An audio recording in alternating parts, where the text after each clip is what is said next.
hindi imposible na mailuklok natin sa pagkapangulo ang ating minamahal na si Mar Roxas. Andito po kami para suportahan ang kandidatura po ng ating mahal na Secretary Mar Roxas. Kaya Roxas na po ang arm. Mabuhay po tayo! Mabuhay po si Mar Roxas! Roxas na po tayo lahat! Ang Albay ay solid kay Mar. Kahit hindi na po ako tumakbo, mapasiguro po na lahat ng Albay ay para kay Mar ay actually gagawin ko. From the beautiful province of Albay, magkaisa tayo para kay Mar Roxas. Para sa akin, walang ibang fit na tao para ipagpatuloy ang tuwid na daan kung hindi si Mar Roxas. Kaya ako mismo, sagot ko na ang Novaliches, sagot ko na ang Fairview, solid, Roxas na. Sa ating mga leaders na narito, na ipakita natin yung human nature ni Mar Roxas. Kasi ang impression niya Mar Roxas, parang suplado, elitista, mayaman, pero yung tuloy ng Mar Roxas, palagay ko marami pa hindi nakakaalam kung ano talaga yung pagkatao ng Mar Roxas. Kayo ho ang aming hinihintay, kayo ho ang aming inaasahan, dahil ang Philippine shipping industry, ang maritime industry, ay kailangan ng kanyang liderato. Kaya si Mar Roxas ho, ang tawag namin, Mar para sa Pilipinong marino. Ang gusto ko po kay Mar, aside from being very intelligent, he's very humble. At he's highly qualified for any position.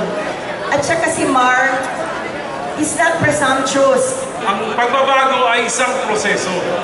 Ito po ay sinimula ni Pangulo Aquino. Tayong lahat tatahak sa matuwid na daan, sigurado po ang pag-asenso ng ating bansa. Mahal na Pangulo, maraming salamat sa inyong inumpisahan. At sana magtuloy-tuloy na ito para makita na ho natin ang liwanag ng ating kinabukasan. Iba-iba pong persuasion po ito, Secretary. Iba-ibang persuasion. We will mobilize, we will convince others to join this bandwagoning effect na ginagawa natin para masiguro natin ang pagkapangulo mo dito sa atin sa 2016. Napakarami pa ho natin makakamtan pag nagtuloy-tuloy po. At ang isang kagandahan nito, matitiyak natin na hindi na po masusugpo na ho yung baluktot na daan at magtutuloy-tuloy itong matuwid na daan. Pagdating ng kampanya, simple-simple lang. May preba ba tayo o wala? Palagay ko napakaraming preba. Yung preba, kontra doon sa pangakong alamang mapapako, malayo yata yung laban.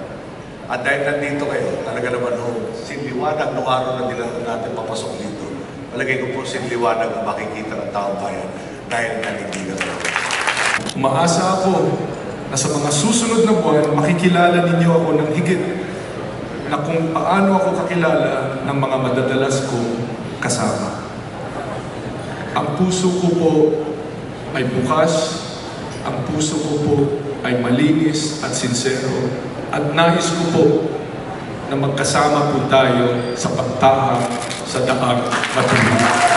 Kaya po, nandito ako sa harap ninyo, buong katapatan, buong pagpapakumbaba, akong lumalapit sa inyo at hiningi ang tulong